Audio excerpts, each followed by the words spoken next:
I'm going to get started because we have an incredibly full agenda for 2 hours today. I was able to get some really great guests here to give you information, and the more people I brought that are awesome and the more slides they gave me, the more I realized I'm going to have to talk really fast or start really right on time or just start cutting my own stuff out, and we can do that too. I am Jody Parker. I am the Health and PE Specialist here at the State Board of Education. Crystal is my support staff, and she is running the WebEx portion of our meeting, and she's also the one that sends you all the emails. So Crystal is fabulous, and we are so lucky that we get her on our team. Super quick, if you guys want to go around and just say which charter or district you're representing and your name, that would be awesome. And I'll actually start here with Kathy, who is not representing a district, but we'll start here anyway. Hey, good morning. I'm Kathy Davis, Suicide Prevention Specialist here at USBE. Chantel Cowan with Tulare County School District. I'm David Squires with the American Academy of Innovation. Let's keep bouncing on this side first. Amy Lovren, Utah Center for Community Nutrition. Mason, Utah Center for Community Nutrition. Lindsay Backus, Provo City School District. I'll skip you for a minute. So Tara, let's go. Tara Olson from Cache County School District. Joe from Bruce County School District. Kenny Grosh, Granite School District. Oh, okay. Chris Shipman, Granite School District. Awesome. We'll bounce to the back. Tess Benson, Alpine School District. Mike Christensen, American Preparatory Academy. Kurt Hoffer, Uinta School District. Ashley Nelson, Utah International. Okay, and then we do have a few people joining, and I think we're probably going to get more, and then a bunch of people are being recorded as well. And I saw Kurt, that's Carbon. Who else is online? Do you want to type it in real quick? Give you a second to type where we're representing online.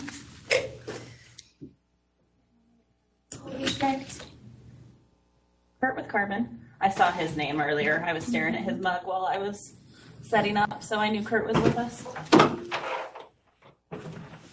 Oh, that's the only one typing so far. That's okay. Okay. Stacy from Logan. Oh, Stacy from Logan. Welcome, Stacy. I've emailed you, but we haven't met yet. So awesome that you're joining us.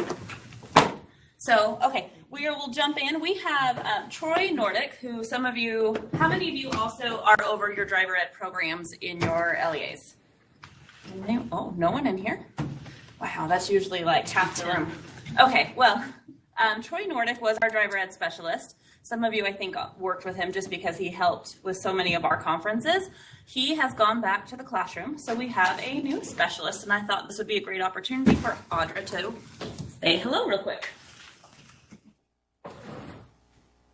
Hi, I'm Audra, and I was kind of hoping there would be driver's ed people in here so I could start to get to know them. But I've been here about 3 weeks. I come from Boise, Idaho. I actually did the exact same thing in Boise. Ran the driver's education program and after-school programs. Everything the after-school programs had anything to do with, part of that. And to help, and probably will be helping Jody as much as I can, and Crystal's also guys happen to get into driver's ed or know the driver's ed people, or I'm working with you, just wanted to make sure you kind of had a face to the name or anything. But we have Audra, and she's fabulous.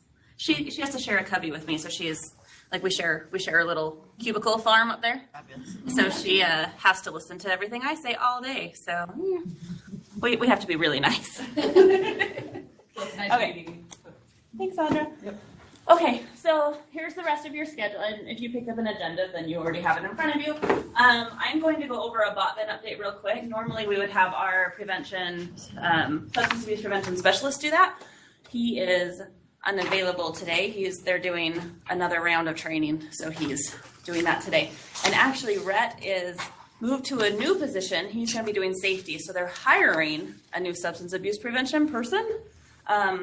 He's kind of doing double duty right now, which is why he's not available for us today. But I'll go through that.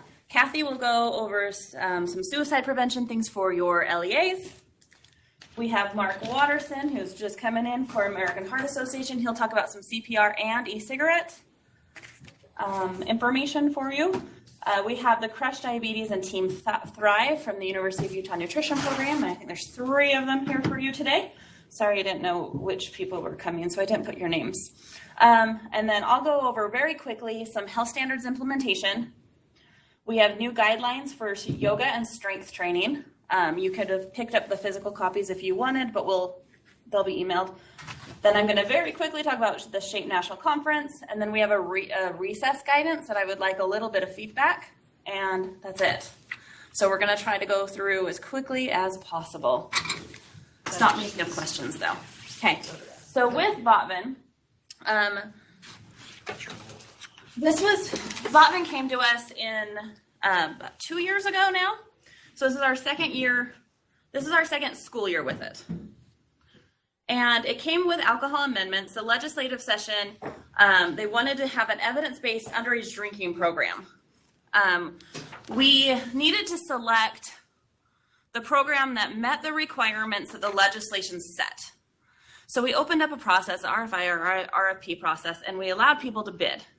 Botvan was the only one that met the criteria. So that means that we got one choice. So we have Botvan LST. This is now, like I said, this is our second year with it. It's in middle school and high school. It doesn't have to be health though, but I do believe that all but like 2 districts are putting it, and charters are putting it in health because it has to align to standards. And when you're trying to make it align to standards, it's really hard to make an underage drinking prevention program align to standards that don't talk about alcohol naturally. But Botvan Life Skills is more. So here's the 2017, the bills that kind of amended and then now to the code. And now we also have the board rule. So if you want to see how it translated into rule, R2779910 is how it translates there. But Botvan Life Skills is more than just drinking prevention. It also goes through all substance abuse prevention. It can help. They're showing that it helps a little bit with suicide prevention just because of those life skills that you're going through, the communication, the decision making, some of those just natural skills that really align well with the new health standards to those protective factor, that first strand. Those of you that are in the classroom, I'm hoping that you've made it probably through the first strand by now. There's only a couple standards. Tara's nodding her head. So Botvan aligns pretty well with some of those because you have that communication and the decision making, the goal setting.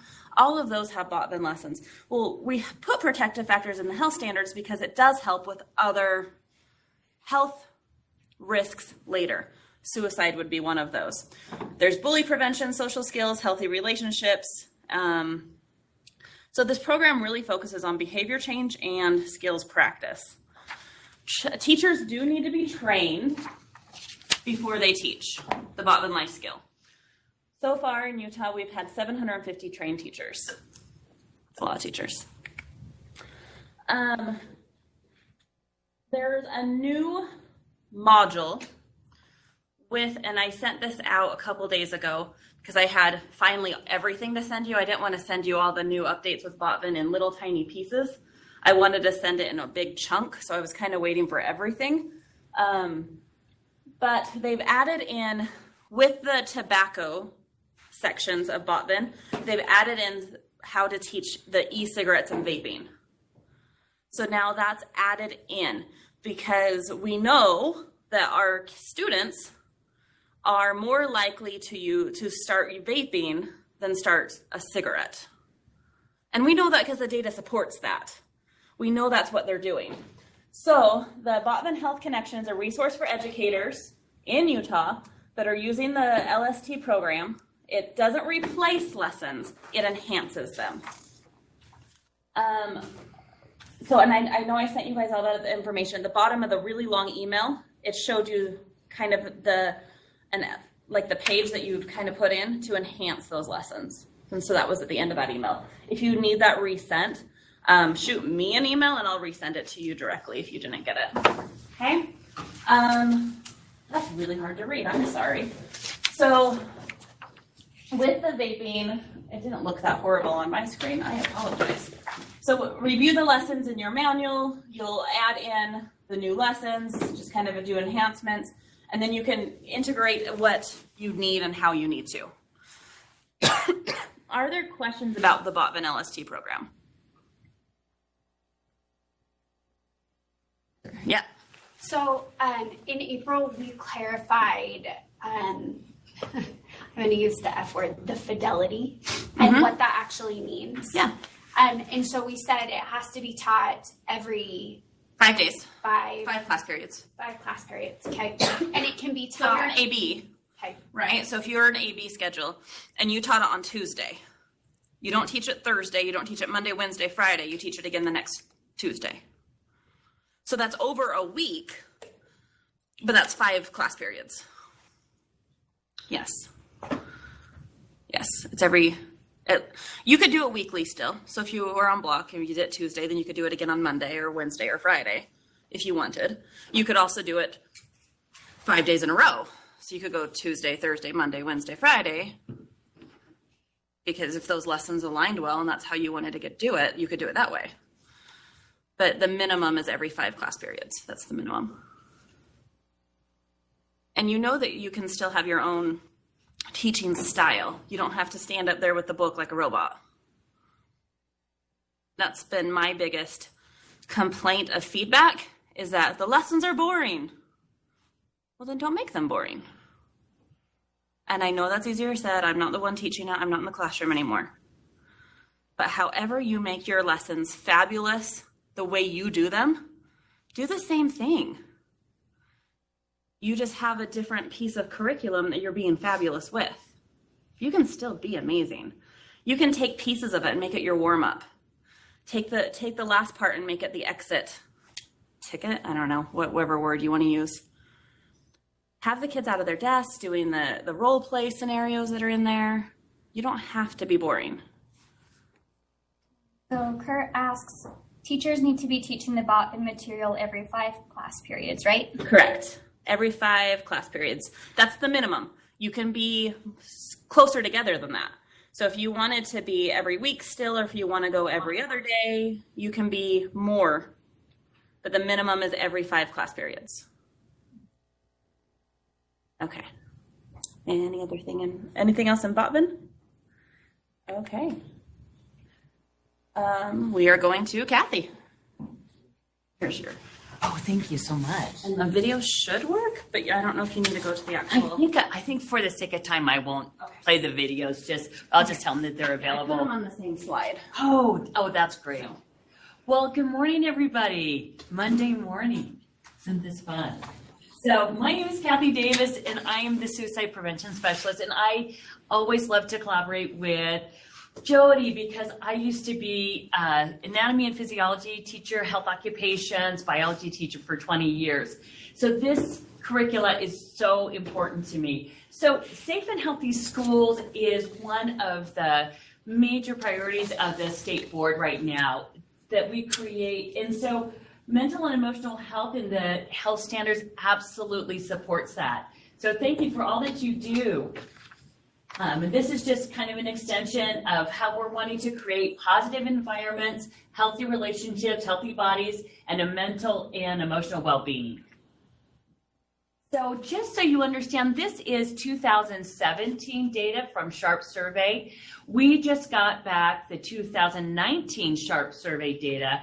It's not completely able to be released at this point, so I have to share out older data, but I can tell you that we are seeing a lot of improvement, that what we are doing is making a difference. So thank you so much for your efforts in the health classes. So according to the statistics, 5 students have seriously considered suicide in the last year. This is if we had a classroom of 30 students. I know none of y'all have a classroom of 30 students, but for the sake of our stats, that's what we did. 4 students have made a plan, and then 2 students have actually made a suicide attempt. So knowing that you or someone you know is going through this, how can we all be more connected and willing to help those around us? And that's what we're trying to do with suicide prevention. So you will have all of these slides, and I created a slide deck for you so that you'll have a mini lesson to go over the myths and the facts. So that's just ready for you, and it's with these. Because it's so big, I'm going to have to create a Google folder and I'll share out the Google folder. And then That way you can have the videos. It's too big to email because she has really great videos in there. So I'll make a Google folder and I'll email that out. Because one thing I think we need to do is when we talk about suicide prevention, you always have to send out a message of hope. You've got to emphasize to these kids that if they do have a mental illness, if they are dealing with this, because we know that the majority of cases get diagnosed by the time they're 14 years old. Although they're not necessarily diagnosed, but that's when they start seeing symptoms. So this is a really great slide to talk to you about when you talk about suicide in general, we don't want to say, for instance, committed suicide. We want to say died by suicide, took their own life, because it implies that suicide is a crime or a sin. Sally is suicidal. There's more to Sally than her thoughts. Sally has had suicidal thoughts. So when I teach suicide prevention and when I talk about this, I make it as easy as possible. I like to do contributors to suicide risk, and I put them in 3 main buckets where we talk about health risks. We talk about the environment. We talk about life experiences. Like, for instance, what's a life experience that might increase someone's suicide risk? Abuse at home. What else is another one? Loss of a loved one, if they've lost someone to suicide. Or how about a divorce? So a lot of these things, ACEs, adverse childhood experiences, would all be in there. But combined with environment and health, that contributes to your lifetime suicide risk. Another thing, too, that I want to emphasize is just with this last legislative session, we've been tasked to make sure that we address the needs of our LGBT communities. And like other minority groups, those that identify as LGBTQ, they may experience prejudice and discrimination, and they have mental health problems, misuse of alcohol, other drugs. For the first time ever, the SHARP survey is going to identify how many of our students identify as LGBT. That was not released this last week. Hopefully it'll be released, and then we can give you kind of some idea of how to integrate that into your curriculum. So here's another really good slide to emphasize to kids that, especially if your kids participate in Hope Squads or something like that, is you've got to realize that the goal of the person at risk wants to end their pain, end their suffering, and the helper wants to keep the person alive or calm their fears. But you see this rope unraveling? It's this tug of war. What you need to do is you as a helper need to drop your end of the rope, go and meet the other person where they are, not where you want them to be, and help them address what's going on in their lives. Okay, so there's 2 videos. For the sake of time, I'm just going to show you, and this will be in your slide deck. This is a firearm safety video. We had teenagers talk about this. I probably have enough time to show this one. Yeah. Okay, so let's just... No sound. So anyway, as this is going through, this is a really good video to kind of give your teenagers a way of understanding how...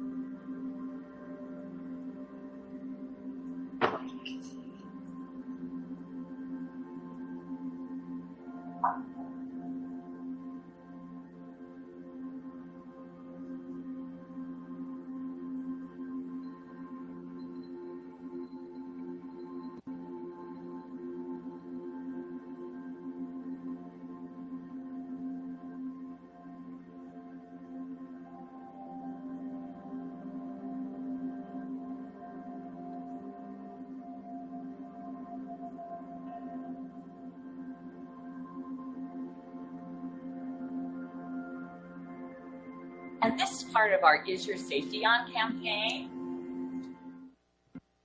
All right, the next video, I won't have time to play this one, but this is Billie Eilish, and she, along with other folks, is part of this big campaign called Seize the Awkward, and it is an amazing website. So if you want to go and look on Seize the Awkward, it's kind of geared toward an older audience, so high school, maybe college and beyond, but I really like what she has to say about being there to support other people in mental health needs. She talks about her mental health struggles. So this is a really good time to use someone that I call as an influencer in teens' lives. She's really popular in a lot of settings. Her name's Billie Eilish. She's a singer. Yeah, she's a singer. She's 17 years old. She has the #1 hit right now. I can't think of the name of the song, but there's a lot of things out there that you can supplement what you're currently doing for mental health. And one of those is everything that gets put out by Mental Health First Aid. Youth Mental Health First Aid is an 8-hour training that's fantastic. We have some trainers that are health specialists here in the state that if we want to, and we'll collaborate in maybe doing a mental health first aid. But this is a really great handout that you can give your kids. And I would say more than anything else, what's preventative for kids with mental health are really just great, healthy strategies like getting sleep, good sleep hygiene, focusing on your strength, doing things that make you happy, physical activity, and then talking to someone. So this is something that's really great if you wanted to do an activity with your kids surrounding stress. This was just released, a model school district policy. That is a hyperlink to the policy. More Than Sad is a series of videos that come from AFSP. If you want to reach out to the American Foundation of Suicide Prevention, they do a lot of presentations for you. And so those are two really excellent resources.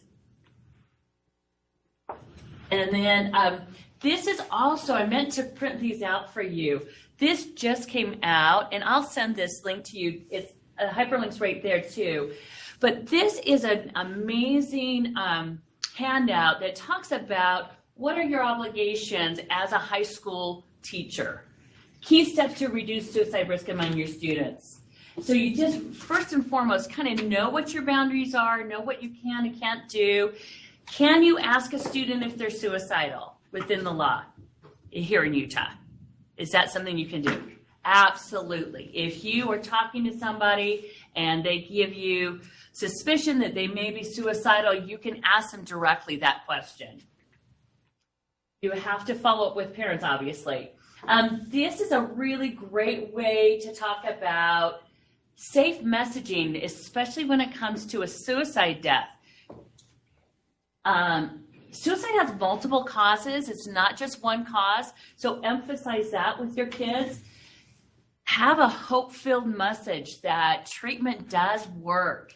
And help should be available for any student who's struggling with mental health issues or suicidal thoughts. It's not the end of the world. These are some national recommendations for depicting suicide that you can hand out to kids. And obviously you want to emphasize Safe UT. Make sure that it is downloaded in their phone, that they have that app. They are launching a brand new campaign. This is kind of the old platform, and it's going to have a brand new look, and that's being released to schools this week. So they're going to get all the new swag and everything with regards to that. This is the slide deck that I created for you folks. Is it helpful to have something that's just packaged and plug and play? Okay, because I'll just go through one or two. So, and then we might change this a little bit so it's easier, because that's the actual myth, and then the next slide is the fact. So you go through the myths, and then the facts. So I might change this a little bit so it's easier for you. Okay, and so I'll just go through these. I think I have maybe one or two slides that, did I end with the myths and the facts? Okay. Oh, and then here we go. There's just two more. That's all right. Just two more. All right. And then this is a new platform for Safe UT. And then My 3 is a really great app for kids to load on their phone. If they are in crisis and they need to have some kind of safety plan for themselves, and what that means is it's something that they put on their phone. Like, when I'm in distress, these are the 3 things that I do. These are the 3 people I call, and you just put all that information in. Virtual Hope Box is another amazing app. One of the best things to do with kids that are really experiencing emotional dysregulation is calming them down and then getting them distracted. And this has word searches, it's got distract me, inspire me, relax me, coping tools. I have this on my phone, and I've downloaded all my favorite pictures of all my favorite people. And when I'm having a really rough day, I just go through those pictures. What's really important is having referral resources out there. The Trevor Project is for the LGBT students. Safe UT app, that's the lifeline. And 211, Behavioral Health Access Centers. Does everyone know what 211 is? Explain 211. Okay, 211 is a community resource center. You just call them, and it's kind of like, you know how you used to be able to call the operator? Well, you can call 211 and get information to community resources within your area. You just talk to somebody, and they do that. And then NAMI as well, and the American Foundation for Suicide Prevention. Here's some trainings that if you want to go into greater depth, youth mental health first aid, creating safety is about a 3-hour training that goes into greater detail about understanding suicide, understanding the mentality, what can you do, question, persuade, and refer. Assist is about a 2-day training. Youth mental health first aid is a 1-day training. And then finally, I just want to talk to you about boundaries. Boundaries are really important when you're talking about suicide and suicide prevention. Know what is in your scope, know the guardrails, know what you can and cannot do, and just realize that you being a caring adult for that young person is going to be one of the greatest protective factors that you can give them. Just knowing that you saying that there's hope, that there are strategies, that there are skills, that people can live with these chronic illnesses and be really, really highly successful. That's it. Okay, thank you so much. Okay, next we have Mark. All this information's on your page at. Yes. So I have a website. It's suicide prevention. So we are working, they're going to be recreating the website even more, but right now it's under youth suicide prevention, and there's lots of resources. I have a YouTube channel with all my trainings, and then I have some coping cards called Brave the Day that are really helpful too. So if you want to go through that. And I've got to go to a press conference because, well, I'll tell you right now, they're going to release that we're having a multi-million-dollar ad campaign for suicide prevention. So that'll be great. I saw that on the news this morning. Yeah, exactly. I got to go to that. Thank you, Kathy. You bet. She's pretty great, isn't she? Okay. On to Vaping. Yeah. From one positive subject to another. I know. So About the positive subjects.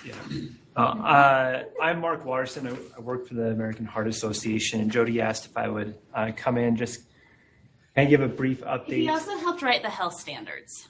He was huge on that, and then he did a lot of the public speaking as we had to bring it to the board.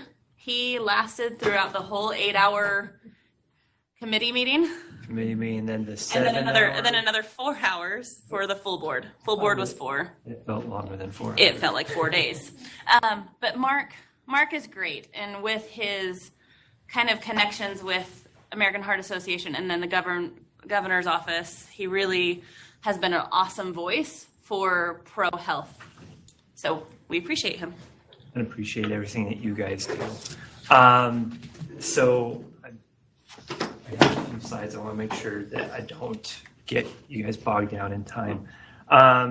So vaping is obviously a really top concern for, I think, all health professionals at this point in time, and for those working in schools. Who's ever seen a student vape in school before? Like just see like this plume of, yeah. I was talking with the principal from Taylorsville High School, and she said it used to be just a once a day thing. Now it's at least once a period and once between every class period that we're having issues with students. So unfortunately, it's just becoming a bigger and bigger issue, especially among our youth. For those that aren't familiar with, what an e-cigarette or a vaping device looks like, nice little diagram. I'm going to see if this, I don't think it's going to work though. No, it doesn't work on the screen. These are usually your most popular looking ones. They're the ones that for years students were asking their teachers if I could charge my USB port in your computer during class, and what they're really doing was charging their e-cigarette. Luckily, I think for the most part, teachers are becoming more aware of what they look like and kind of the telltale signs. Unfortunately, manufacturers are doing their part to try and make them more concealable. You can even hop on a line and find jackets that like have a little thing stitched on the inside. So you can just go ahead and take a hit on your vaping device like that, or they just kind of breathe it into their shirt, and they're trying to make them so that they don't produce as much vapor. So it would be even harder for adults to They see. smell?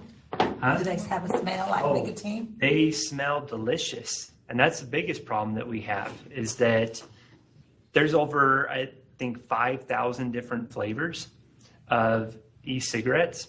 The e-juice, you have Tutti Frutti, Captain Crunch, Fruity Pebbles. I mean, all those things that adults are going after, right? No, these are obviously marketed to kids. And unfortunately, 81% of youth who start using a tobacco product start with a flavored tobacco product. So it's absolutely these flavors that are drawing them in. I'm not sure if I've got the slide on it, but the latest CDC data for 2019, and like someone had mentioned, we're still waiting for the newest 2019 SHARP data. So CDC said 1 in 4 high school students are now actively using e-cigarettes, 1 in 5 middle school students. In comparison, in 2010, here in Utah, when you're looking at all tobacco products among youth in middle school and high school, it was less than 1 in 20 students. So you can see how as e-cigarettes have come on board, the usage rates are just astronomical. So this is Juul. That's the #1 e-selling product on the market. These little flavor pods that you can stick into your little device and go ahead and puff away on them. That little cartridge has as much nicotine as a whole pack of cigarettes. So kids are getting into it for the flavors, and they're sticking with it because they're now addicted to nicotine. As health professionals, as health teachers, or those over health curriculum in your LEAs, really want to stress some of these key messages. They are not risk-free. They aren't harmless water vapor. I mean, I think unfortunately and fortunately, we're getting past that point where people just think of them as harmless water vapor or whatever, because of the over 500 reports that you've heard in the news and the 7 deaths that have been associated with vaping in the past month or two. None of the products have undergone FDA approval. Almost all of them contain nicotine. There's little consistency across different products, including nicotine levels. I went into a vape shop the other day. I take that back.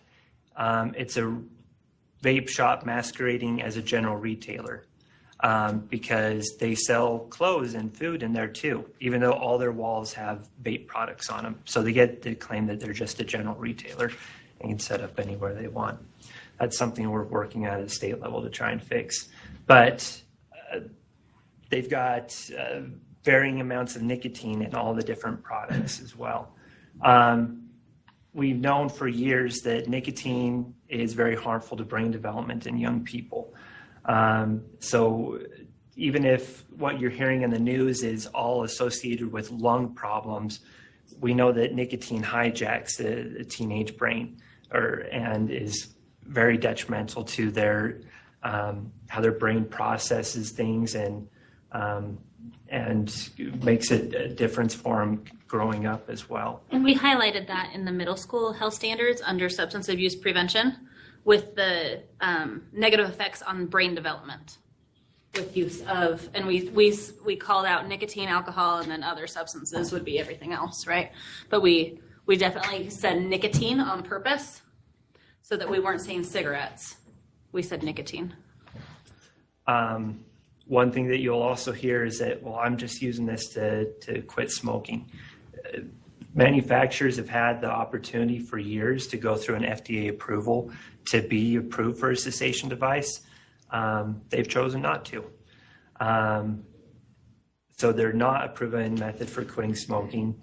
And we also find that, I'm trying to remember the statistic. I think it's if a student uses e-cigarettes, they're 3 or 4 times more likely to start using a traditional cigarette as well.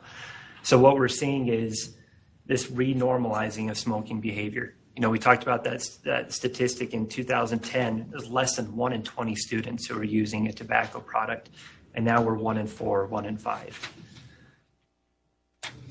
Okay, so this kind of talks about that decreasing youth usage of smoking, so using traditional cigarettes. But then you pair that with these new flavors. These are actual products on the market. So if you can try and tell the difference between them, this is your e-juice, but this is your general box of fruit juice, of apple juice. You've got the e-juice, the vape heads, and then you've got the warheads. You've got, looks like a whipped topping, but then you've got the food product. I mean, it's pretty clear that what their intention is as far as who they're trying to appeal to. I haven't seen very many adults that use the treetop 100% fruit juice things, aside from my type 1 diabetic wife when she starts to get low. But obviously these are marketed to kids. We got the new advertising that unfortunately their advertising rules don't fall under traditional tobacco rules. And so that's why you see these in magazines and on TV. Let's see, social media influence. So this was... How long before they take that off the TVs? What I saw last week is that you have CBS and Viacom and a few others that are actually starting to say, no, we're not going to allow for, you to advertise your products on our station anymore. I would hope that more would do that. But, when TV stations are already struggling for money and somebody offers you millions of dollars to advertise a product, who knows how that's all going to fall out until we get rules to cut back on it. Let's see. So you have the past 30-day vaping by grade and year. So, and you can see the trend lines on there as far as for 8th, 10th, and 12th graders. And unfortunately, like I said, with that new CDC data in 2019, those numbers have just continued to go up and up. So as we mentioned, e-cigarettes are now the most used tobacco product by youth. And trying to make sure that I touch on the biggest things as I'm going through here. And hopefully this is going to be a slide deck that's available to everyone as well. Yeah, the whole thing will be sent to you Okay. in that Google drop. So things that you can also touch on, what is actually in these products. You've got nicotine, you've got propylene glycol. So back in the day, I used to work construction. I used to put in fire sprinklers. When we would make a system that was antifreeze, an antifreeze system, so that it wouldn't freeze up, that's what we would use as propylene glycol, because it never dries out ever. Like you get it on your gloves and you throw your gloves away because you'll never be able to use them again. And that's the stuff that they're inhaling into their lungs. A lot of the same toxic things that you find in regular cigarettes as well. The unfortunate thing is that we don't have the long-term effects of what e-cigarettes are going to cause. But we're also now seeing the short-term effects just within a few years of what these are doing to individuals. I was reading a case of a kid in Texas, a 17-year-old kid in Texas, who was one of those that went into the hospital because of the respiratory failure. Doctors told him that for the rest of it, or that he now has lungs of a 70-year-old, and he's 17 years old. And some of that is irreversible. So our organization is actively trying to do more research on this. We also have found that with what research has been done, that those who use e-cigarettes had a 71% higher risk of stroke, a 59% higher risk of suffering a heart attack, and a 40% higher risk of developing coronary heart disease. They're not harmless. But a kid's going to say, well, strokes, I don't have to worry about that, or heart disease, that's an old person thing. Well, I just met somebody a few weeks ago who is in their 20s and suffered a stroke. So it's not something that they think that they can push off for decades. These are some of the things that we're working at a national and a state level to try and address the vaping epidemic that we're seeing. You'll see tobacco to 21 is on there. That's something that the state legislature passed earlier this year, but unfortunately won't go into full effect until 2021. We're working on licensing and flavors, trying to either eliminate or restrict where they can be sold. Got a lot of the newest headlines that we've seen that, unless you've been living under a rock, you're probably already aware of. Not anything bad about living under a rock. It's just that stories become that prevalent. I want to add on the legislative side, there's a couple of legislators that are actively working with our office for what schools can do when you find the device. Because currently in Utah, the device is property. So the device is returned to parents because it's property. Or parents are coming in demanding that the device be given back to them so they can just... If you found a student with a cigarette, you can dispose of the cigarette. But the vaping device is listed currently under property, so it can be returned to an adult. They're actively working on legislation to change that. Crystal did the research, and I think there were 18 other states. Am I close? Because you did that. Because Crystal's amazing. I've already said how amazing Crystal is. She's amazing. Crystal pulled up the research on it, and I think it was 18 other states that already have it in their law that the device can also be destroyed. So Utah is going to hopefully join that, so that if a student is found with the device is also illegal. Not just the nicotine. The actual device is illegal. And that's something that we are doing right now, working with 2 different legislators to run that. All right, all the talking dried out my throat. Yes. Also wanted swallow some spit here. Also wanted to mention that on a national level, Senator Romney and others have introduced legislation that would make sure that nationwide tobacco products are banned on school campuses. As much as you would think that would be common sense, thanks. You have get you a cup of water, but then I saw you have your own.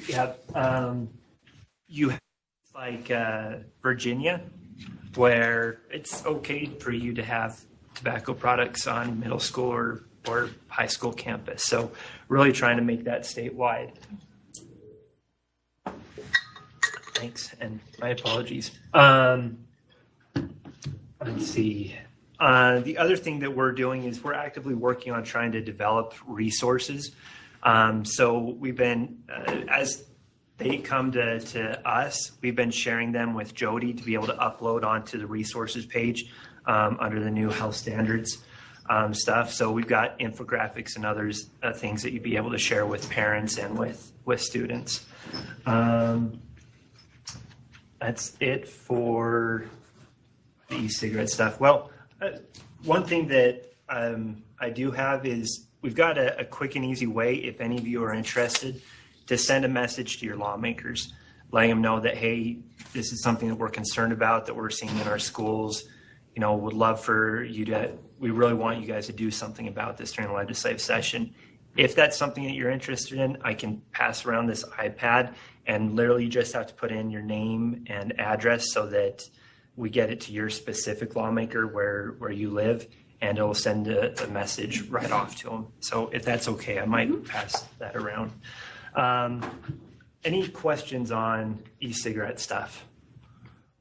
Sorry, I bombarded you with a lot of information, and a lot of it you probably already knew. How much does one of the jewels cost? It depends on the store that you go to be honest with you, because they try to, their big push is to try and get them into students' hands. And so I think it's around $20 for a jewel, and then you can go ahead and buy the little pods. You can even buy knockoff pods off of Amazon or whatnot that you can just go ahead and fill with your own juice if you want. And unfortunately, that's where we're seeing a lot of these issues coming around with, is because it's an unregulated industry at this point. And so you got people that could be mixing stuff in their bathtubs and then selling it on the streets. My students were saying they were $60, and I'm thinking, yeah. And then the $20 for the pods, whatever they're called. Yeah. I don't know. I know that over the summer we heard from a DEA agent that volunteers in the community, and she had a third grader come up to her that was excited to show her what she got as a present from her mom for her birthday, and it was an e-cigarette. So there's a lot of education that needs to go on, not just with students, but also with adults, and something that we're working with the state on as well.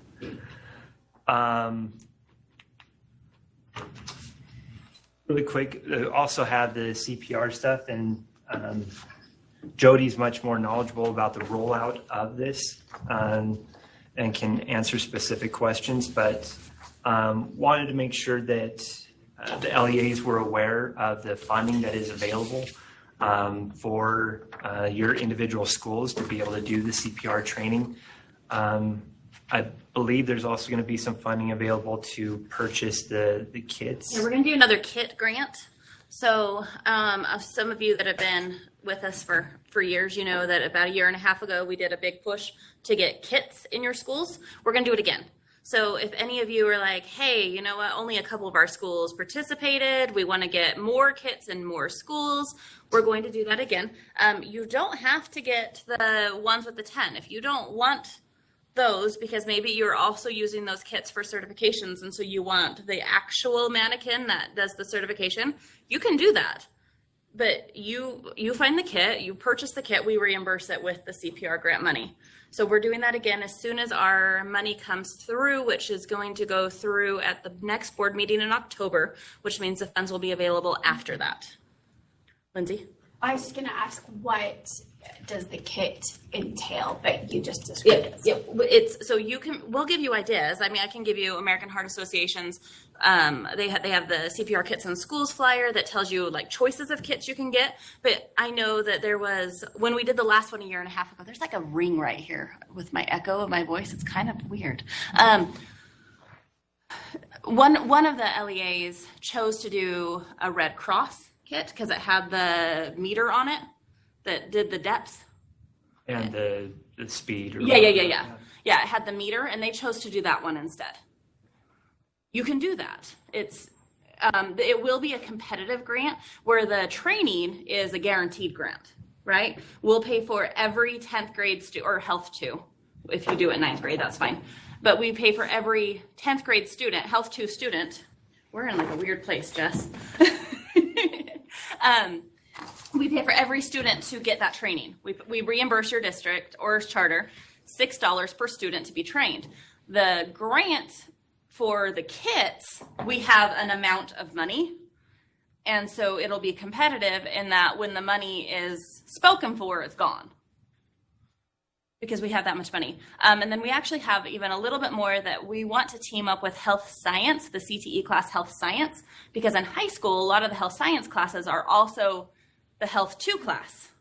They do them together, and they do both cores and they put them together, and it works out really well. The thing with that though is this health science class does certifications. So we're trying to see if we can't use some of our rollover money to help that class that's combined. Instead of only doing the $6 for the training, that we cover up the rest and they get the full 30 for the certification. But that would be for the combined class when it's the both. And appreciate, like I said, she's much more knowledgeable about the program within the state board. But we are improving. When I started 2.5 years ago, Mark and I met because we had like 4 years of unused CPR money. No one knew we even had it.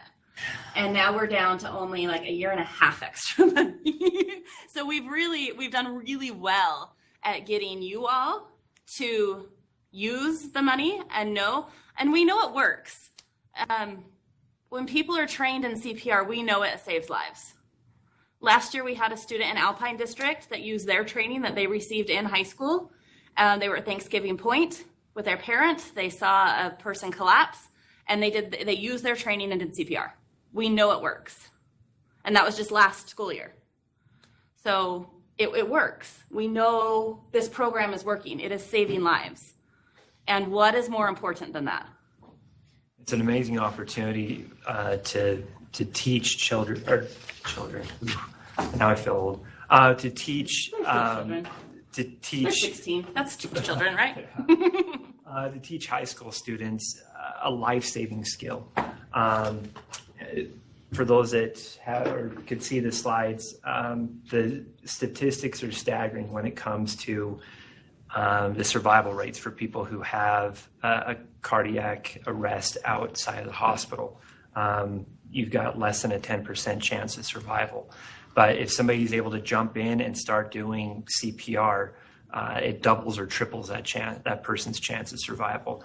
So for us, we see this as an opportunity to try and help create a generation of lifesavers. You've got 34,000 plus kids who graduate each year who now have the opportunity to leave with a life-saving skill that they can take with them for the rest of their lives.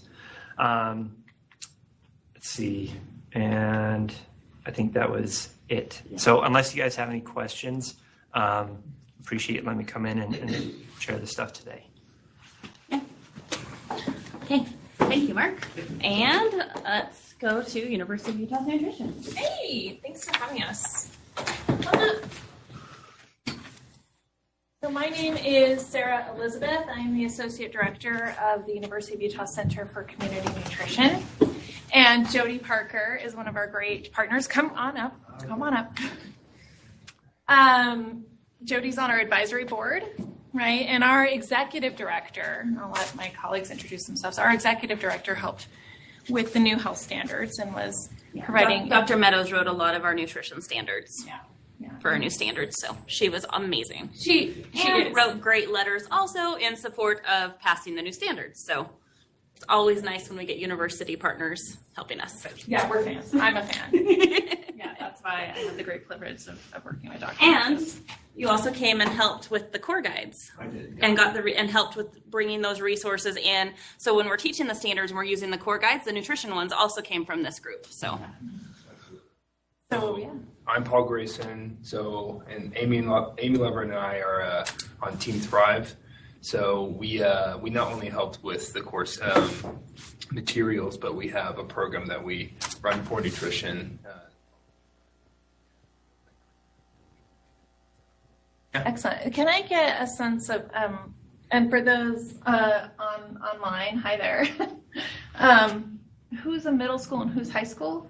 So most of what you have here are actually the specialists over, and so they're doing both. You're doing both. Okay, awesome. That's perfect. So they're over. They support that well, and then we do have charters, but you still do both. 6 through 12. So Yeah, we still have both. So I think everyone, at least in this room, is over both. Excellent. Okay, that's a great. And I think online too. I'm pretty sure everyone online is over both for their LEA. Awesome. Glad to hear it. Okay, so the programs that we're here to talk about specifically are school-based programs, and Dr. Matos has a long, prestigious career in childhood disease prevention. She's a public health nutritionist, and the two programs that we are here representing are Crush Diabetes, which is our middle school program, and then Team Thrive, which is our high school program. So I'm going to let Amy and Paul talk about Team Thrive, and then I'll close us up with talking about our middle school program. Okay. So Team Thrive is an initiative that's all about trying to make those new health standards, specifically for nutrition within your Health 2 standard, come alive. So when we talk about shaping the future of health, research and data have showed us that what impacts chronic and acute disease, 20% of that has to do with our genetics, 20% has to do with our access to health care, but 60% has to do with our social determinants. What those social determinants mean are the air quality, the food that we have, and especially the education that we give our adolescents. So some of those societal issues that perpetuate those diseases are the disparities in the healthcare that we have with that access, food availability, food insecurity, and these are the things just like we talked about with adverse childhood experiences. We're starting the center and trying to develop this curriculum about 2 years ago. We did a series of focus groups with high school teachers, health teachers specifically. And so I'm going to share with you just a few of the key themes we saw throughout those focus groups. So the first one, nutrition and physical activity behaviors have worsened over the past 10, 15 years. Quote, almost every kid in my class raised their hand that they eat some form of fast food on a daily basis. Second one, the home environment is one of the main contributing factors to adolescent behavior. In the last decade, there's been a major change in body type in our schools as kids get more sedentary with video games and their diets become a whole lot worse because families aren't going to sit down at meals anymore. Another one, despite positive changes in school nutrition policy, students consume high-calorie, low-density, low-nutrient density foods. They're all walking around with chips and candy and soda, even if it's not offered in the school. So they're bringing it in from home or getting it another day. High school educators do not have adequate time and resources to address the changing food culture. Our plates are so full, so overloaded, we don't have enough time to teach it. So there's so many things, as you know, to teach in health and cover in nutrition and physical activity, as it's hard to squeeze it into such a short time period. Peer education and incorporation of technology were identified as possible areas for improving student choices. I think peer education is extremely important. So that's some of the components we try to incorporate in our curriculum is technology, using peer mentors, and then group activities. Yeah, so as we continue to create that curriculum so that we can deliver it to you, we looked at how when it comes to eating, knowledge does not lead to behavior change. You can tell students to reduce the amount of sugar they eat, but what does that mean to them? They need application. So we tried to develop in that light a very active, activity-based curriculum for your students so that they get their hands dirty into the sugar that is in the soda. We look at how many grams are in and then show them physically. And we do that in an aspect to try to make these new nutrition standards come alive, right? So that these students can develop lifelong strategies. Whenever they look at the food nutrition label, they can see those grams of sugars and remember the activity that we brought to them in that classroom. Just with the epidemiology of type 2 diabetes, with respect to time, basically it's on the rise. It's increasing in adolescence as time progresses. And with Team Thrive, what we've done is we've created a 4 to 6 day curriculum for 10th grade health or whatever grade that you teach it within your district. And we come in ourselves. So far, that's what we've done. As we continue to spread the word about Team Thrive, we may package it so that we can just give you a material that you can use as instructor. But we'd love to come in and step in for your school ourselves. Yeah, this is a graphic of some of the components that we incorporate in our curriculum. Again, we just emphasize practicing behavior change. So I think most people know, like, you should eat fruits and vegetables. Kind of, they know that. But like, how do we get them to actually do that? So these are just some of the components. Behavior change, having group work and having them pick goals as a team. Having peer mentors. We've used some of our students, the graduate students from the University of Utah, and different things. We also have Fitbits that we have used, and students really like those. We also focus on diabetes, since our center focuses on diabetes prevention. These are some of the schools that we've implemented our curriculum into. We're doing a study on this curriculum to see if it actually works and makes a difference. So we've tried to do it all throughout the state of Utah. So we've been in Salt Lake, in Price, just kind of all over in Cedar City. So that's what we're doing right now. And these are just some of the comments we've gotten back from the curriculum. Which working together is best. Sometimes you can't complete things without a group. How easily misleading brands can be about health in their products. I like the idea that everyone has different goals. It feels that it feels good to be going outside eating fruits and vegetables. No matter how healthy you look, you aren't always that healthy. A lot of vegetable hacks. So we talk about life hacks and trying to make small changes that make a big impact in our curriculum. How much sugar I put in my body. I learned that it's very easy to change your lifestyle into a more healthy one. It can be as simple as eating an apple instead of a Pop-Tart for breakfast. So. Right. So any questions with Team Thrive?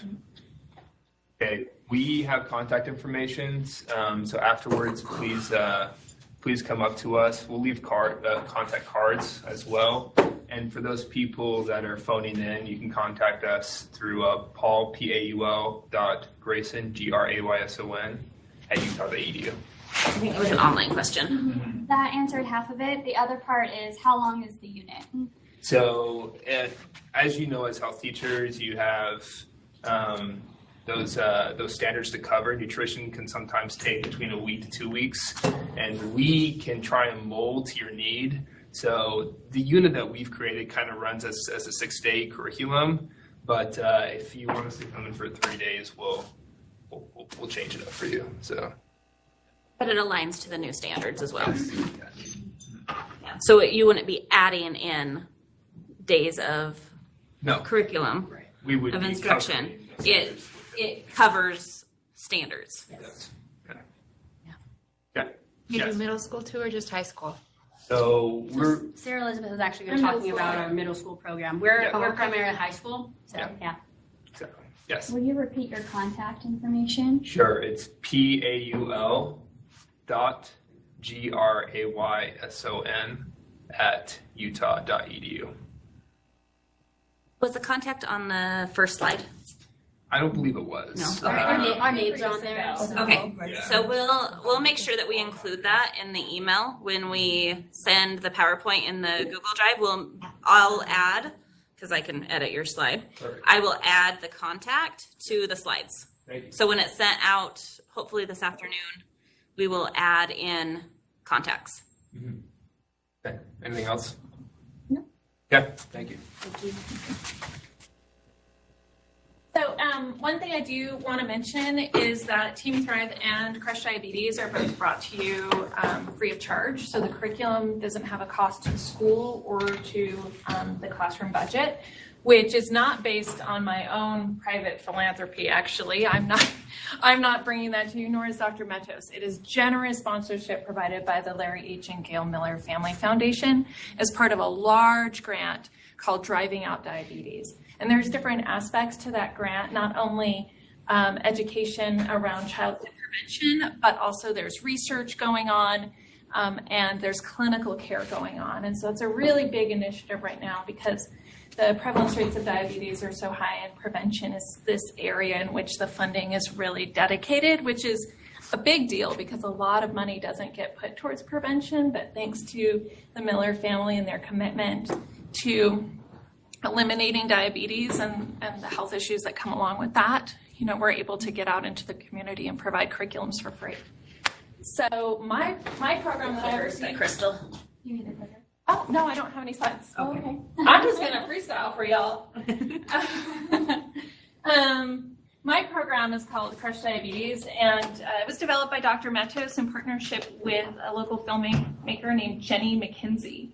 And she has done quite a few documentary films on topics of health, a breast cancer film, a film called Dying in Vain around the opioid epidemic. And one of her early films was called Sugar Babies. Has anyone seen Sugar Babies or heard of Sugar Babies? Okay. Yeah, so this was a personal story from Jenny McKenzie and her family as her daughter was diagnosed with type 1 diabetes. And as a filmmaker, she kind of took that family circumstance and used her art form in order to create an educational documentary around diabetes in general. It talks about the basic physiology and health impacts of diabetes. It's about a 40-minute documentary film, and when our executive director, Dr. Julie Metos, went to see it, she said, that would be a great film to develop a curriculum around and to get into schools, and that was really one of Jenny's visions, is to advance this and get it distributed widely. So this program's been going on long before I came in, and so that's why I was wondering who had seen it, but it's a really great film. But this program is a dissemination program, so we provide a curriculum booklet, okay, and a copy of the film to be shown in class. I show you the DVD because this is what has Spanish subtitles on it. And then if we don't provide the copy of a DVD for each student, we give a refrigerator magnet with 5 tips for healthy eating. Okay, so we'll send these one for every student, one teacher booklet for every teacher. So if you're a specialist in a school and you have like 5 health teachers, we can send them directly to the school. We can send them to a district office to be disseminated, whatever works. You just need to let us know. But one teacher booklet, it's a 2-week curriculum. The film to screen, you can screen it on class. You can stream it, or if you want the DVD, okay? And the DVD has the Spanish subtitles. The streaming version does not. But there's the online access code, and so you can watch it. Each kiddo can watch it online. Okay, we also provide a parent handout. Kind of like some tips around type 1 and type 2 diabetes. So some very basic education and some healthy lifestyle tips.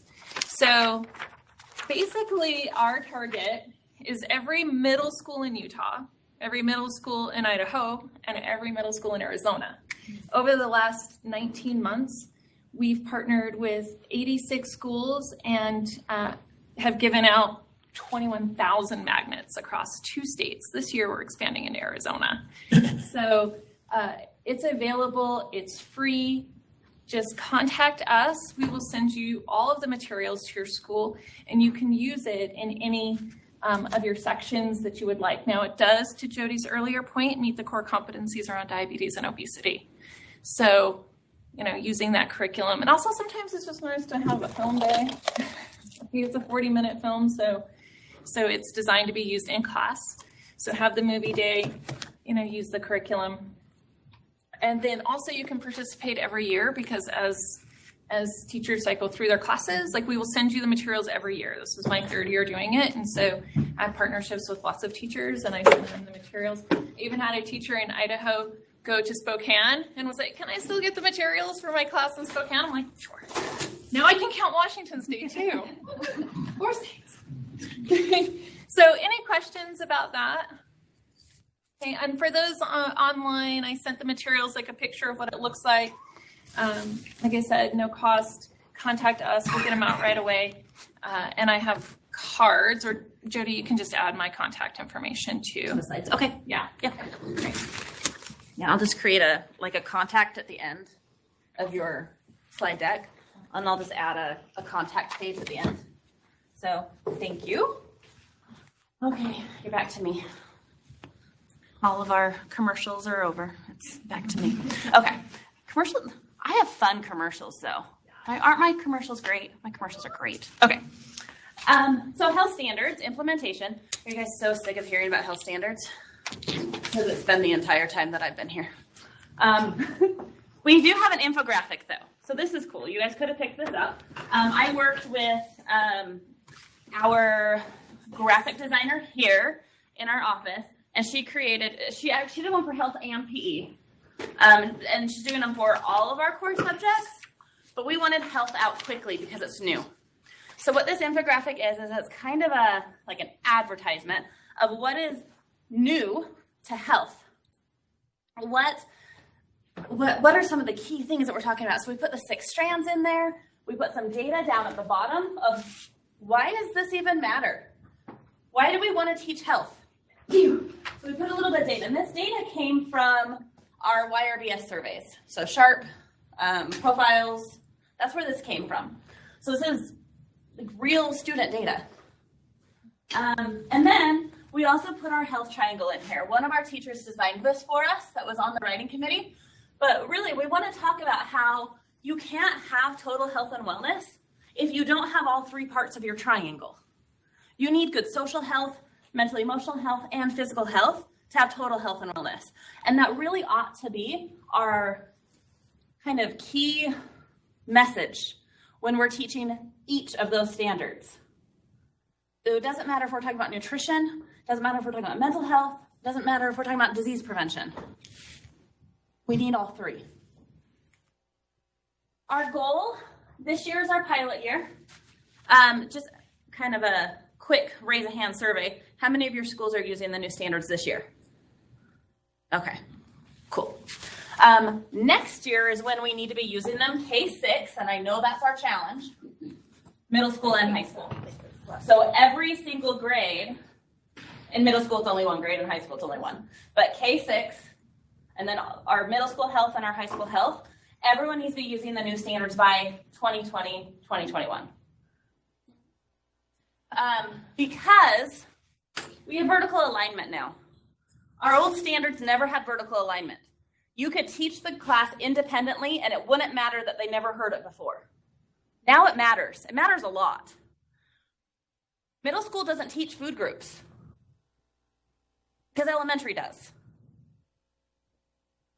And if a student's coming into 7th or 8th grade and they don't know where rice fits into a food group, they don't know that it's a carbohydrate, how are you going to teach the importance of carbohydrates if they don't know what carbohydrates are? So it's really important that our elementary partners help us out. And I know LEA leaders that it's a task. I know it's a challenge. I know it is. But we've made the standards really short in elementary on purpose. 10 minutes a week. Can they find me 10 minutes a week? Can they find me 10 minutes a week to talk about the importance of mental health? In kindergarten, we're going to talk about how emotions feel in your body. In first grade, we're going to talk about how to deal with some of those emotions. Whether you're too happy or too sad, it doesn't matter. How do we appropriately handle them?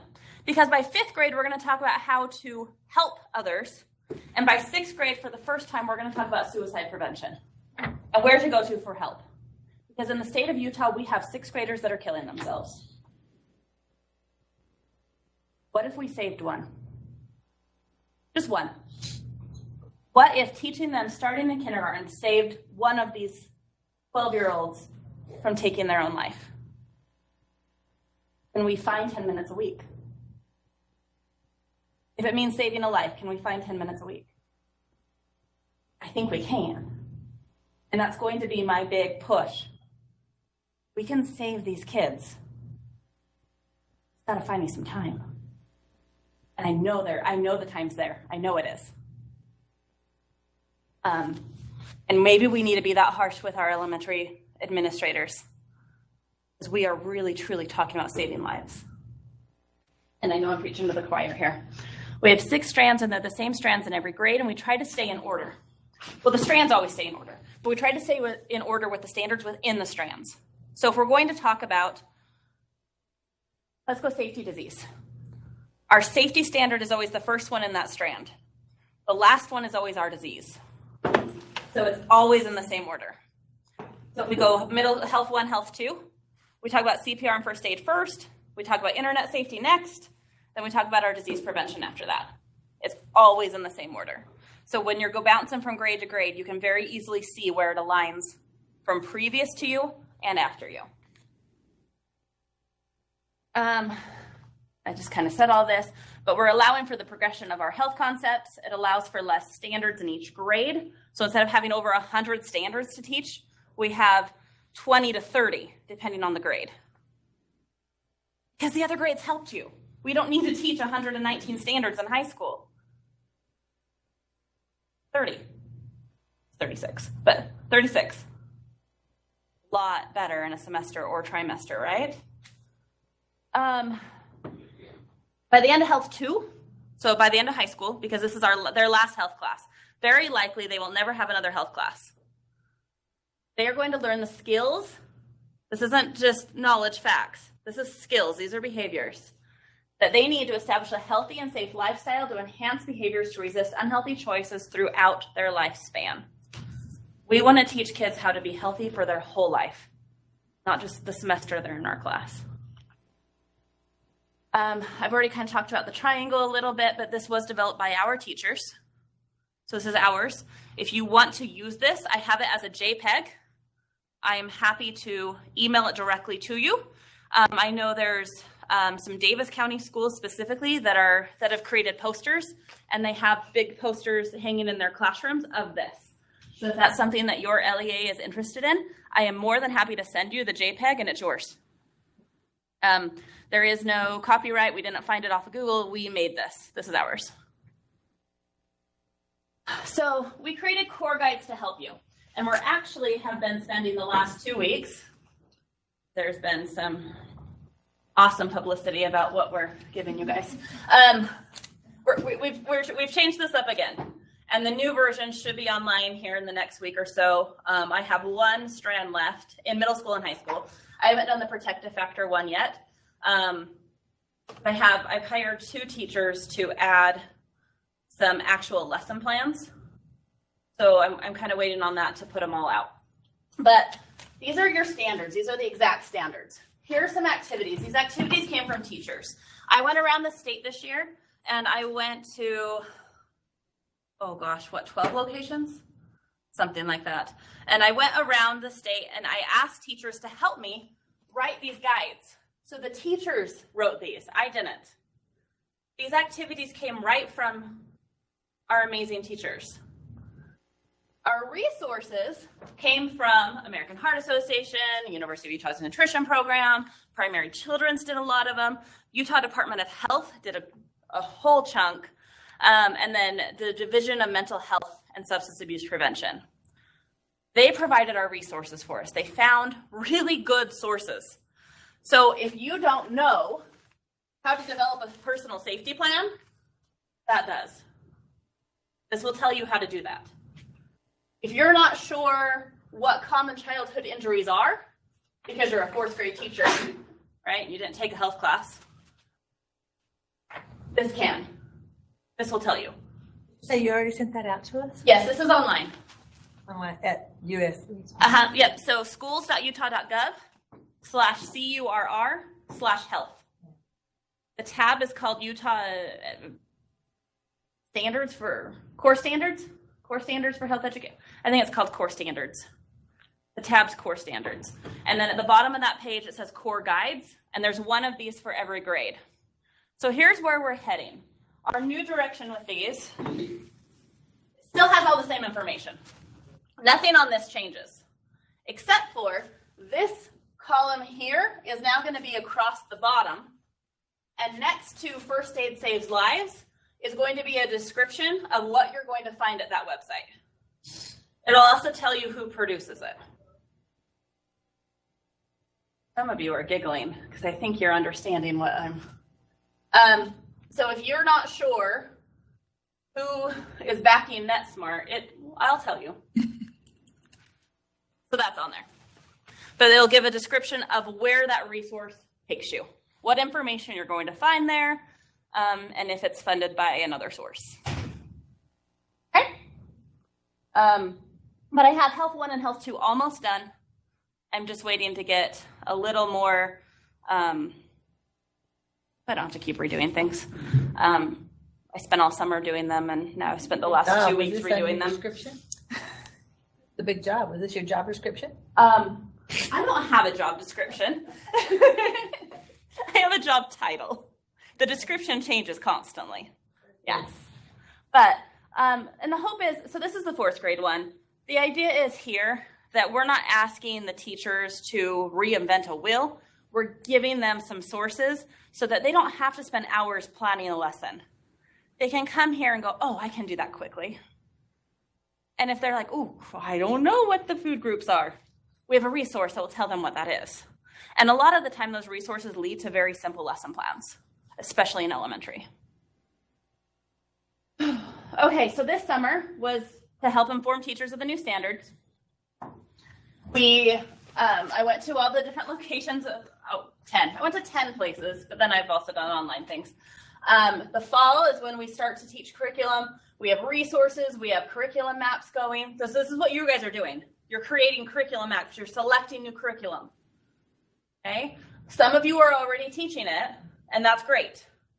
Those of you that aren't teaching it, though, hopefully we're starting to really think, what are we going to do? What are we going to use?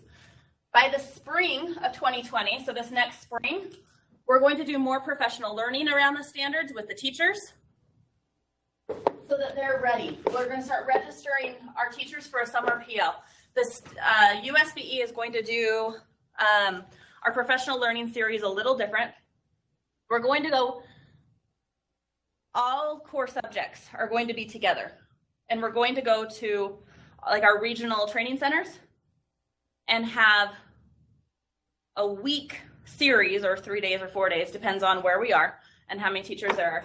But then those teachers then can go to science, then go to math, then go to language arts, then go to health, then go to PE, all at the same location.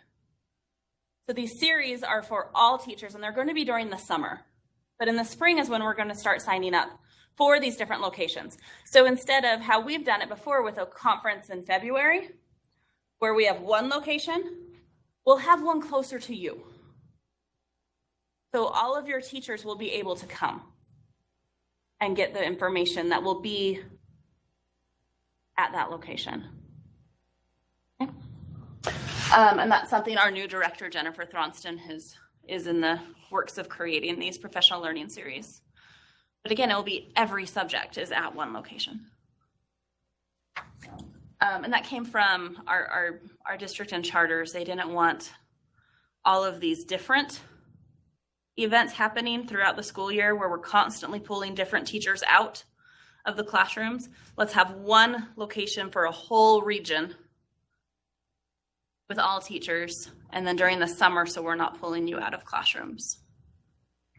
So, and then in the fall, we implement. Any questions about standards? That was pretty short, right? Like a little shorter standard conversation because I know you're like, enough. We get it. You have new standards. Okay. Yoga and strength training. One of us here is pretty familiar with these strength training ones, I think. This summer, well, so last April at this meeting, I asked if there was a need, because one person brought it up, for yoga standards. And in that meeting, they said, yeah, but can we do strength too? Thank you, Alpine School District. It wasn't you personally, but it was your district started that. And then unanimously, all of the people in that meeting and online said, yes, please. So we did. We developed yoga and strength training guidelines. We're not calling them standards because standards is that thing that took 2 years to write because it goes through all the steps. So these are guidance documents. If your LEA offers yoga or strength training or strength conditioning, whatever you want to call the class, for individual lifetime graduation credit. Okay? So the students are getting graduation credit for taking in ILA, individual lifetime activities, that's our code, right? ILA. If they're getting that 0.5 graduation credit for taking that class, but they're taking that class, they're not taking the one that goes through all the activities, they're taking either yoga or strength and conditioning, they can get the graduation credit, but we want to follow guidelines. There's drafts of the strength and conditioning, because we just barely finished last week, so it's still in draft mode. I need feedback on it. But the yoga ones are posted. Yoga's good to go. So these are the minimum things that we want the students to learn in that class to get graduation credit. They're pretty simple. We kept them really broad because I don't want the grain size to be so small that you're like, oh, we're going to do this pose for 3 days, and then we're moving to this pose, and then we're gonna, no. Not that specific. And we just, general, what are we going to have the students learn? In general, through the semester. Your teacher still gets to pace the way they want. These are just some kind of minimum ideas to cover. Strength and conditioning, because it's a draft, I'm still receiving feedback for that. So if you want to take that back to your teachers and ask for some feedback on that, that would be awesome. Our yoga one is done though. If there's any major flaw, you can let me know, and I can of course change it. It's a Word document. It's easy to edit. But that one is posted online, so that one's ready to go. If you have yoga classes in your LEA, go ahead and start using those yoga ones. Any questions, concerns?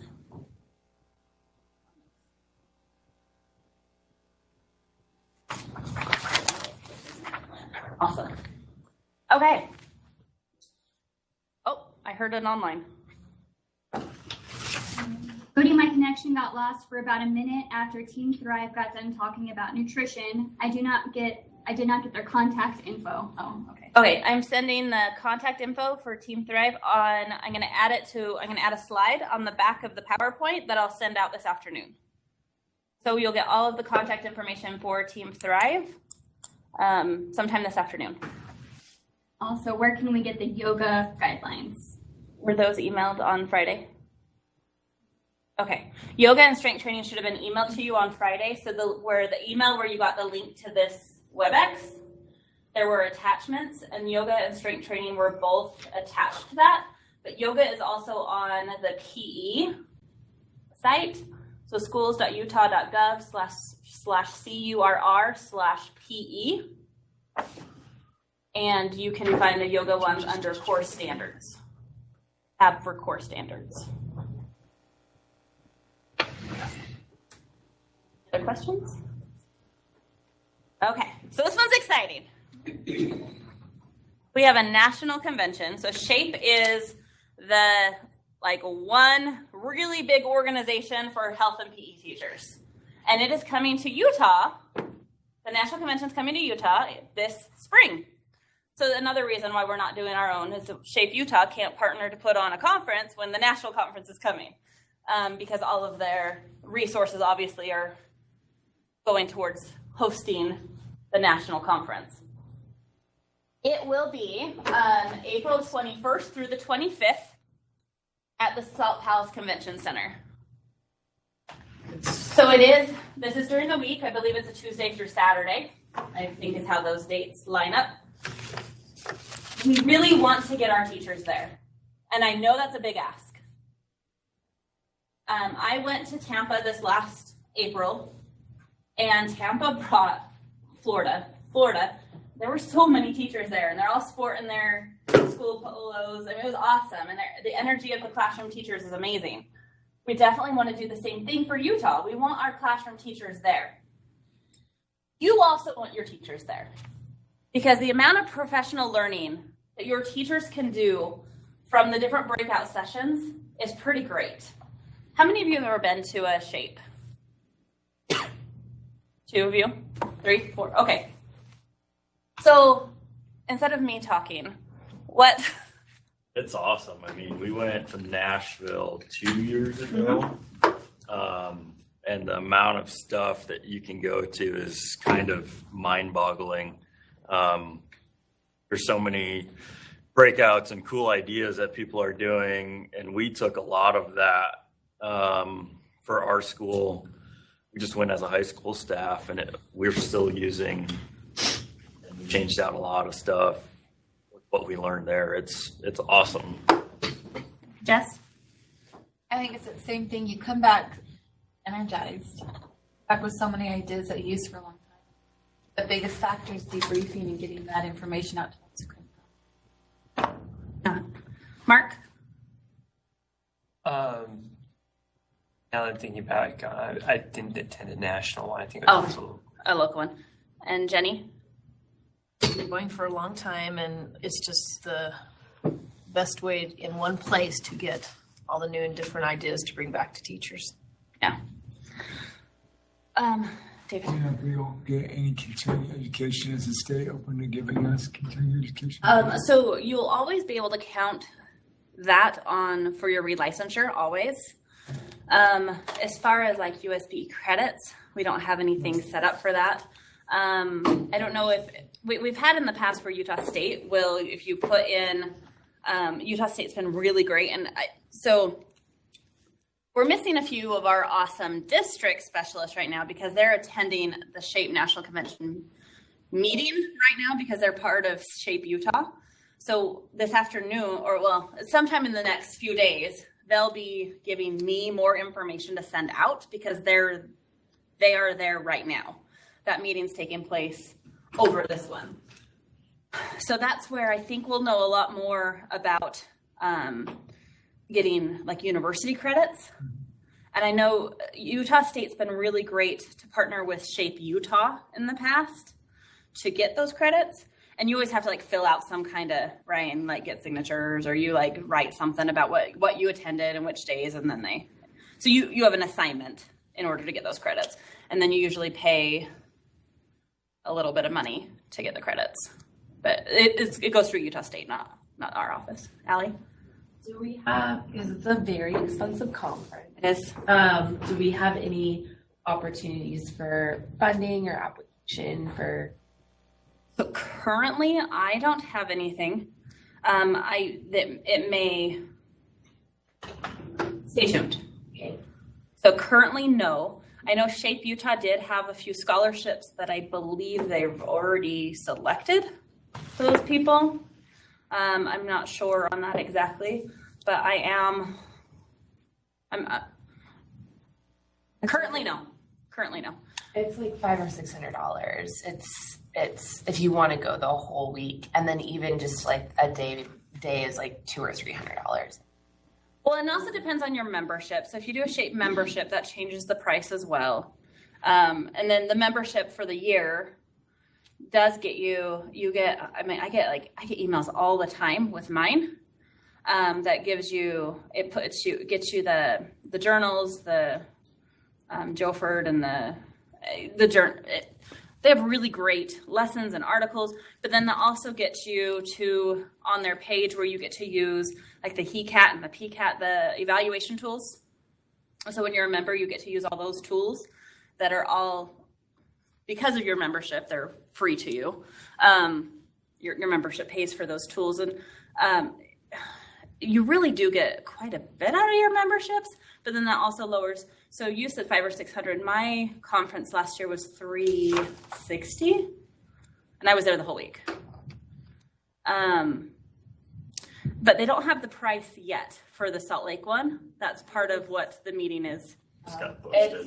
Did it just get posted? Yeah, so, yeah, I don't know if you want me to go through all of it, but between 300 and 600, depending on your membership rates. Okay. There was another hand over here. Oh, Who's the president this year? I have no idea. Sarah Roundy with the Utah Department of Health. Yeah, Bruce Brinkman was last year, and he is at Salt Lake City School District. And now Sarah Roundy with the Utah Department of Health is the current Shape Utah president. But I know Tim Best with Davis is still very involved. He's there right now. Jordan Blanchard in Alpine School District, he's a teacher. He's the social media person with Shape Utah. Tim Brousseau at the University of Utah is still very involved with Shape Utah. So that's kind of the board there. Okay, any other Shape National Convention questions?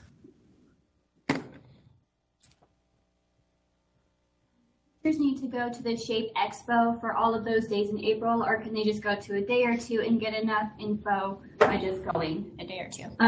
So I would, once they kind of release out some of the more of the information on sessions, you can go to a couple days. I felt that, so I went Tuesday to Saturday. I felt Tuesday there wasn't a lot going on Tuesday yet. It really was kind of for the district and charter leaders. It wasn't really for teachers, I felt, and you kind of agreed. Yeah. Wednesday, Thursday. So Wednesday had like a big welcoming thing that was pretty cool, but then they had a lot of sessions, and the sessions start like 5 a.m. and they go all the way to like 7 p.m. Depending on what you want to do. Depends on what you want to do. So like I could go paddle boarding in Tampa in the Bay and do paddleboard yoga at 5 a.m. So like that was kind of cool, right? Like that's kind of a wake up at 5 a.m. because when else am I ever going to do that in my life? But then there was like a big bike thing, and there's a bunch. And sometimes you're going so late at night and you have every intention of waking up to go do the morning thing, and you're like, I'm just kidding. This bed feels really great. So it really kind of depends on what you want to do. But then Saturday, I felt really didn't have, it's only a partial day and there's only a couple things going on. Friday has the whole closing part. So all that being said, you'd get the most bang for your buck Tuesday, Wednesday. If you only were going to go 2 days, Wednesday, Thursday. Thank you, Tara. Wednesday, Thursday, you'd get the most bang for your buck. So I liked, so Tuesday for me, because I'm a state leader, Tuesday was a big thing for me. And then Wednesday, Thursday, Friday, I got a lot out of those days. But if you were only going to pick two, I would say Tuesday, or Wednesday, Thursday, the 2 middle days. I can't keep my days straight. I need a visual. Okay. And if any of you that have been want to disagree with me, you please give a different opinion. All right. Okay. I mean, there were hundreds of sessions to choose from. It was like overwhelming to make a decision. And I had to keep trying to make the decision, not from a classroom teacher perspective, but from a what can I get to give to teachers perspective. And there were a couple of times that I chose wrong. I went in there, I'm like, this one's all about a vendor, so crap. There was one that was amazing. Oh my gosh, it was so cool. The technology was amazing. And we get in there and they're like, and the setup's $25,000 for the starter kit. And I'm like, that's funny. This is actually in public schools. They're like, well, really, it's mostly private schools. And that's funny. I mean, it was the coolest thing, like the coolest thing. The light system, and like the kids like play tennis against a wall, and the wall like bounces the ball back at you. I mean, it was cool. Totally not realistic. But then there was some elementary stuff that was really great, and we're still working with some of like the math and movement and math. We're still working with them, and they're sending stuff out to our state. So I mean, there was great stuff. I hear beeps. I was just responding. He said thank you. Okay. Anything else on that one? Okay. Here's my last thing. So recess. I also have been working for over a year with a coalition called Action for Healthy Kids. And they did a lot of data and talked to all elementary principals to gather a lot of information about how recess is happening at our schools. And what we found was that recess is being withheld for make-up time with homework or just remediation purposes. And when the kid is too loud or too wiggly or just like general misbehavior. So we're not talking unsafe. Unsafe is totally different. We're talking about an elementary student that's too wiggly. And so then recess is being withheld for that reason.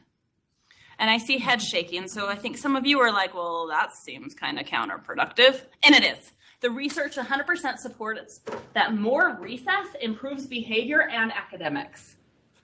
And I know I'm talking to a crowd here who has the background knowledge and the college experiences that give you some of this research. And so you know how physical activity improves classroom behavior and academics. You know this. Sometimes our either administration or teachers in our elementary schools that maybe don't have the same experiences and college experience and research experience don't always know that as well.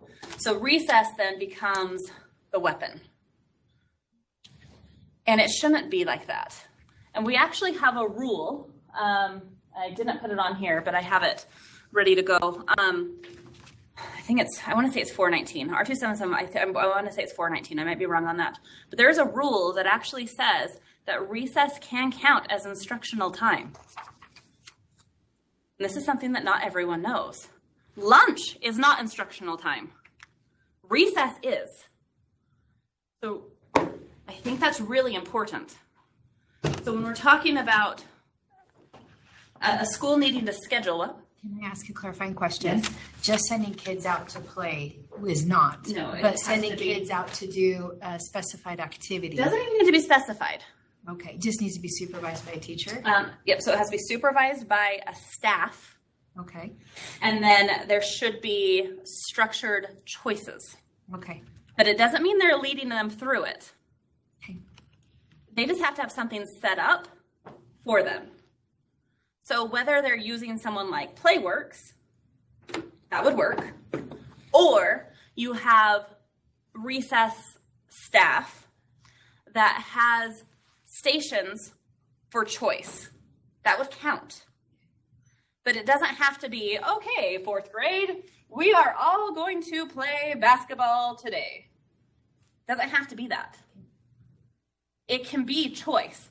And maybe there's basketballs over here, and there's foursquare over here, there's some hula hoops over here, there's a soccer ball over here. And if the kids play volleyball with the soccer ball, oh well. That sounds painful, but oh well. It was set up for them.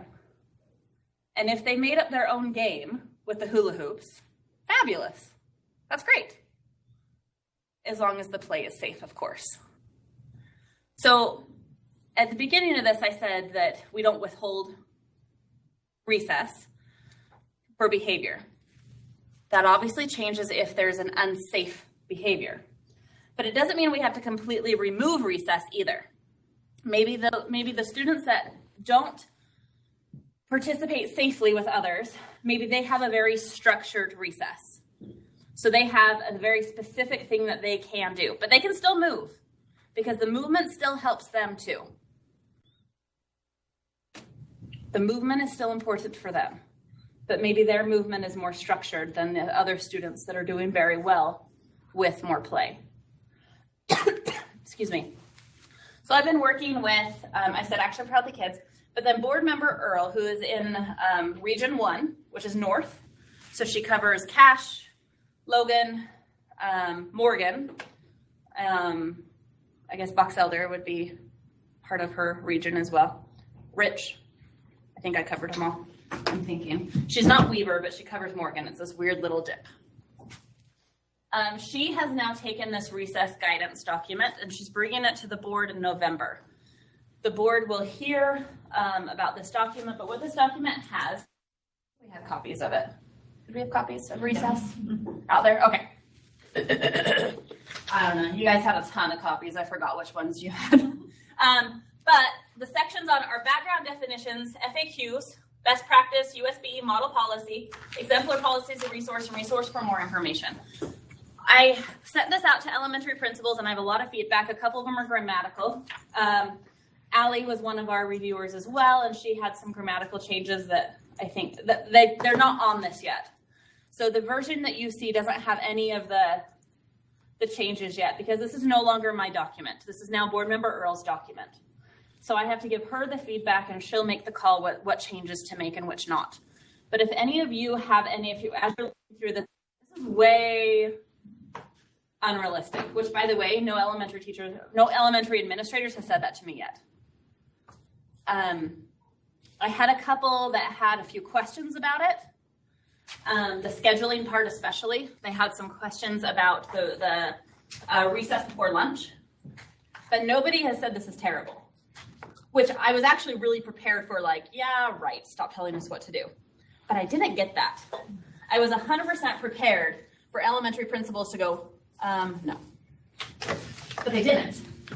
And I sent it to several in different districts, starting north and going all the way south. And I didn't send it to each elementary principal, but I selected one principal from different LEAs. And the feedback has been very positive. Again, I was prepared. I was prepared for and no.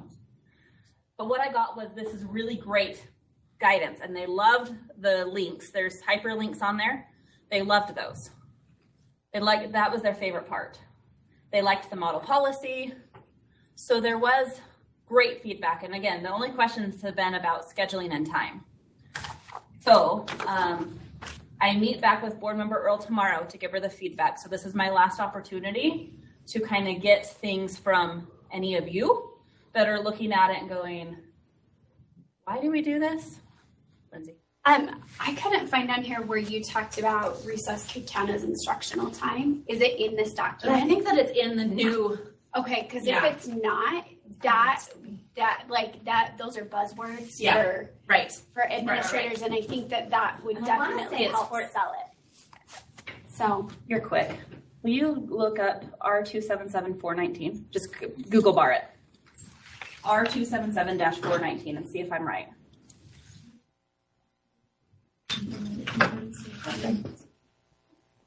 Yeah, I got pulled out. I'll move. Am I right? Structure. Yeah, and then it would be for, I think that there are some key terms that aren't really defined very well about what makes it count as instructional time. But am I on was that the right rule? Was that 419? I don't know. People accounting.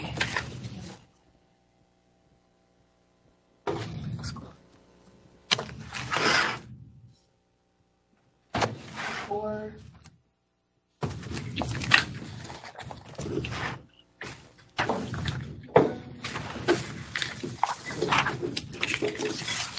at each school, all school calculations exclude lunch periods, pastime and foreign classes, but may include recess periods that include organization or instruction from school staff. So organization. Yep. It's pretty loose in what that. Yeah, how you want to yeah. organization and instruction. Okay. Any other?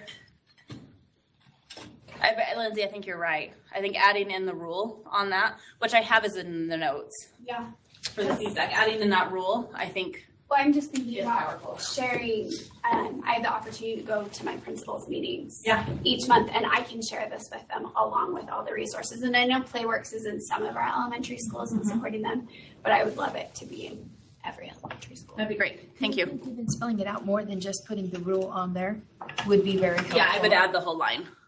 Just because like here you've got definitions of organized recess, structured recess, and active recess. If those can count, then say this could count as instructional time. Just being very clear as to what does and what does not. More so than the You rule. could just add it right there, Jody, above that. You could put the rule and the verbiage from there. Right, And above then that, these are the definitions of what organized and instructional. That would be really helpful. Yeah.